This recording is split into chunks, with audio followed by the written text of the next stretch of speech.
Let's bring in our second guest today. We've got former Senator and soon ML Party List Representative, Congresswoman Laila De Lima. Attorney De Lima, welcome back to StoryCon. Thanks for making time for us. And congratulations po. Salamat. Hi, Salamat, Attorney. Ed. Good afternoon. Congratulations Ami po. and Regina. Hi. Good afternoon. Thank you for having me. Thank you for having me. Well, ma'am, hindi kami abogado, so we're trying to get clarity here as to what exactly that Court of Appeals decision means. I'm reading, for example, the particular in the last part. The order of case 17-165 is declared null and void. Ito po yung kay Judge Alcantara. We remand the case to the RTC Branch 204 Muntinlupa for it to decide the case in accordance with the rules stated in this decision. Sa amin po, what does this mean? Will this mean a retrial or will this mean simply that there will be a rewriting by the same judge, is it the same judge, Judge Alcantara, of the same case? That's what makes that whole decision of the Court of Appeals perplexing. Maski kami, medyo nako-confuse din kami. Ang malinaw sa amin is that hindi naman rini-reverse yung acquittal. Hindi sinasabi na mali, hindi tama yung acquittal. If you read the whole text of the decision, lahat ito ay nakatugon doon sa public respondent, meaning Judge Alcantara. Yung the way he wrote, he wrote the decision na hindi daw masyadong klaro. Yes, ma'am. Hindi daw masyadong nailagay mismo yung mga the law and the facts on which the decision was based. In other words, yung parang nakukulangan. It was, to put it bluntly, it was not a very well-written decision. Kung paano sinulat. Pero hindi naman sinasabi, mali yung finding niya. Na, you know, that my conviction, my guilt was not proved beyond reasonable doubt. And therefore, I was acquitted together with my co-accused. So, hindi malinaw. And then yung sabi mo kanina, yung tanong mo kanina, Ed, na paano ito pag riniman, halimbawa, matina yung MR namin, and then hindi rin kami papaboran ng Supreme Court. For example, later, kung pupunta kami sa Supreme Court, so ibabalik ngayon sa RTC, ang malinaw para sa amin is that ang pinapagawa lang ng court is yung tungkol sa decision. Wala siyang sinasabi na magkakaroon ng retrial. Kasi hindi ho niya pwedeng gawin yan, na magkaroon ng retrial. Because definitely, that would be a clear violation of my right against double jeopardy. Yung right, the principle of double jeopardy. So, yun ang malinaw kapag mag-order ng retrial. Kasi nag-try na ako, dumaan na sa tamang proseso. There was presentation of prosecution's evidence, presentation of defense evidence. So, walang ano dyan. And saka yung tungkol doon sa malinaw kasi na kapag acquittal, hindi na dapat appealable. Yes, merong exceptions, pero very strict, very restrictive. It's a narrow enumeration, limited enumeration of exceptions. Ang mga exceptions? Well, if the trial was a sham trial, if there was a mistrial, and yung talagang grave abuse of discretion in exceptional circumstances. Hindi ito about an ordinary case, the usual case of grave abuse of discretion, kundi in exceptional circumstances. Now, definitely, walang sham trial. Dahil nga dumaan sa tamang proseso. Ang tagal nga nung hearings. Kasi nga marami silang present. Meron din kaming mga present. Lalong hindi ito mistrial. How can there be mistrial na wala namang naging diferensya doon sa proceedings? And then hindi rin na-violate yung right to due process ng state. Kasi by the way, there's also an example related to sham trial na kapag na-violate yung right to due process ng prosecution or ng state, then pwedeng hindi maging applicable yung double jeopardy. Now, yung grave abuse of discretion in exceptional circumstances. Walang exceptional circumstances which would ascribe grave abuse of discretion. How can you ascribe grave abuse of discretion to a not very well-written decision in the view of the Court of Appeals? We do not agree that it was not a well-written decision. Kasi re-review namin uli yung RTC decision, malinaw naman, maayos naman yung pagkakadispose ng kaso. So definitely walang job, hindi pwedeng i-violate or disregard the rule on double jeopardy. Ang ano na lang dito is, pwede ba yan na ipapabalik ang isang kaso doon sa judge para lang pasulatin uli? Isulat-sulatin niya uli yung decision. That is what essentially is being directed by the Court of Appeals. Yeah. Attorney, that's what we learned, nga, that there are two parts to a court order. Number one is the opinion, which forms the reasoning, and number two is the dispositive version, dispositive part, which is the verdict part. So hindi na po pwedeng galawin yung verdict part. Is that correct? Yes. Ano na kasi, acquittal yan eh. Acquittal is really final and unappealable. And wala nga kaming nakikita at wala naman sa discussion ng Court of Appeals na talagang pumapasok ito sa exception. Ang sinasabi lang is may grave abuse of discretion dahil daw void yung judgment dahil nga daw kulang-kulang. So, yung talagang natataka kami dyan sa decision na yan. Pero attorney, yung petition ng OSG is for certiorari eh. Di ba voided lahat yun kapag ganon? Kapag pinagbigyan yun? Kaya ang interpretation ng iba, well, it will go back to the court and yun na nga, magre-retrial ka. Yun talaga ang ginamit na ground, grave abuse of discretion. Yes. Now, but that is not supposed to be yung ginagawa pagdating sa nagkaroon na ng judgment on the merits. Now, here is the judgment of acquittal. Hindi na nga pwedeng i-appeal. Kaya hindi pwedeng i-appeal, kaya nakaisip ng certiorari. And again, yes, may certain exceptions.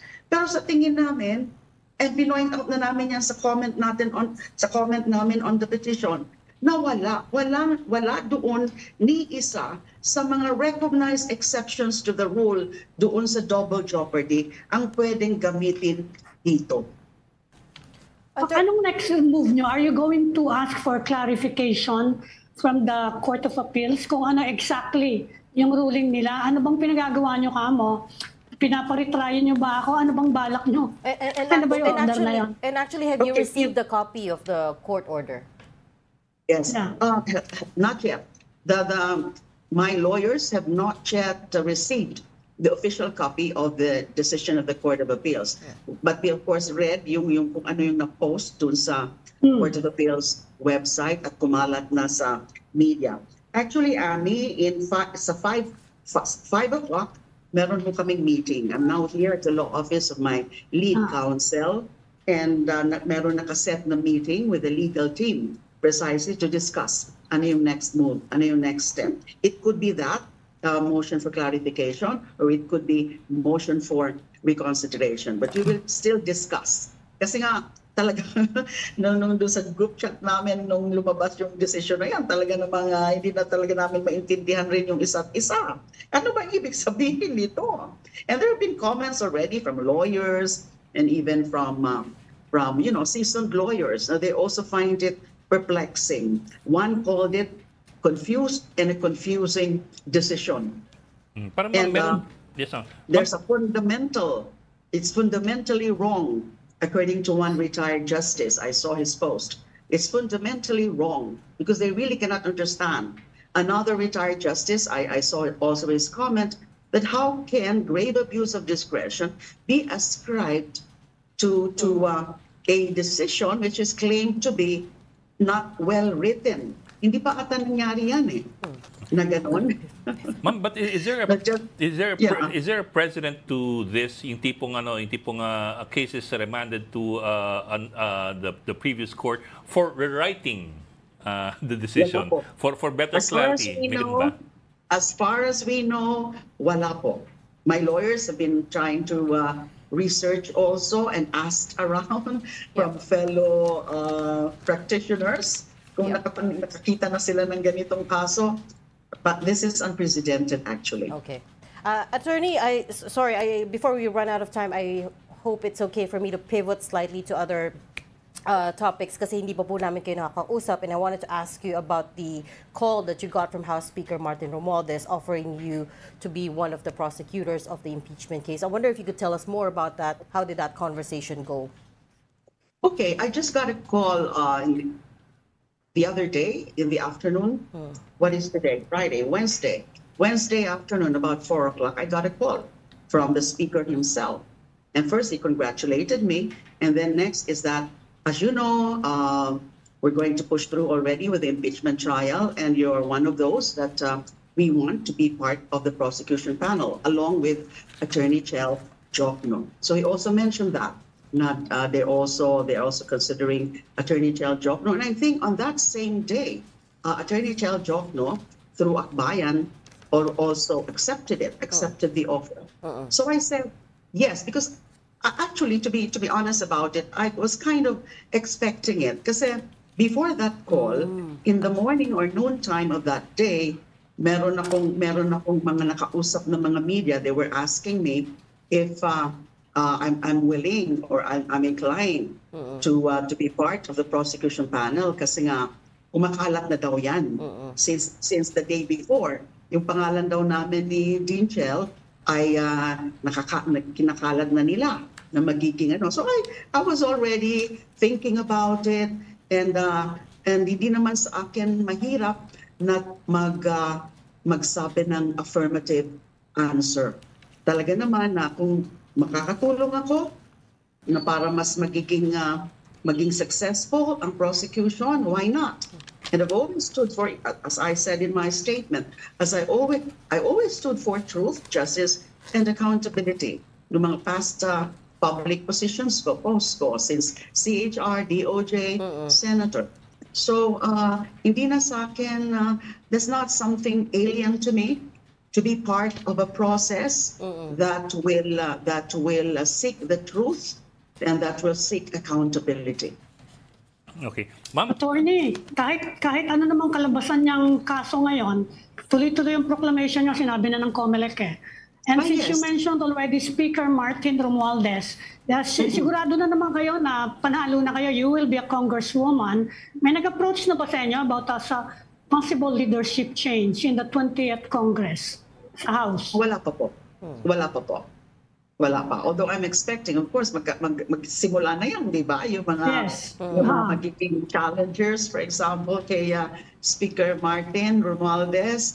So, maski yung mga haggling dyan about committee chairmanship and committee membership, I would be expecting that. Kaming mga baguhan, we would be expecting that. And that's why I'll be needing the guidance of the party, the Liberal Party, and also of ML.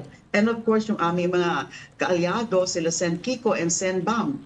Kailangan pag-usapan namin ito with Sen Riza, with Akbayan. Kailangan medyo synchronized din at medyo pareho kami kung ano yung aming mga magiging mga pananaw tungkol dyan. Dapat synchronized talaga kami kasi kami ang expected na kami yung magtutulong-tulong. And we are, of course, magiging minority kami dyan. And definitely, especially on our part, ML, we intend to be fiscalizers. Okay. Ma'am, if you don't mind, I'll go back quickly dun sa CA case. I have to look at whether the dots connect din kasi. There are some reports, and I'm still trying to confirm this. There's some reports na si Judge Abraham Joseph Alcantara, anak daw ni General Anthony Alcantara, yung director ng PCTC, the Philippine Center for Transnational Crime, which is, and he was the one who gave the arrest warrant to President Duterte when he arrived from Hong Kong on the plane. That's one of the dots, or one of the dots that's being seen. The other one being si Eleuterio Batan ng Court of Appeals. Was May 2022 appointee. If you might say, the midnight appointee ni dating Pangulong Duterte. I'm just wondering lang if these elements have come to your attention and whether you see anything there. I have not heard about the first information about the Judge Alcantara, who is the respondent judge, being the son of that head of that office. First time I'm hearing it. But yung tungkol to sa second one, that the appointee, the justice, the ponente of the decision is an appointee, and parang midnight appointee dun sa judiciary. I've heard about that. Now, ayaw ko na munang isipin yung mga ganyan kung meron mga kinalaman yan. But the friends have been texting me about it, and then there's another member of that division na Brad daw sa fraternity ng former president. So friends have been texting me about those things. Pero sabi ko nga, tingnan muna natin yung tungkol nga sa desisyon. Ayaw ko na munang mag-ascribe ng other considerations or extra considerations for that, for what the Court of Appeals did. Okay. Okay, we'll leave that there for now because I understand you have a 5 p.m. meeting. Ito na nga, your meeting with the lawyers. So hopefully, we'll reach out again, Yes, ma'am. Attorney De Lima, for updates after Yeah. that. Thank you so your much time. for joining StoryCon today. That was Congresswoman-elect Laila De Lima. Salamat din po. Thank Okay po. you.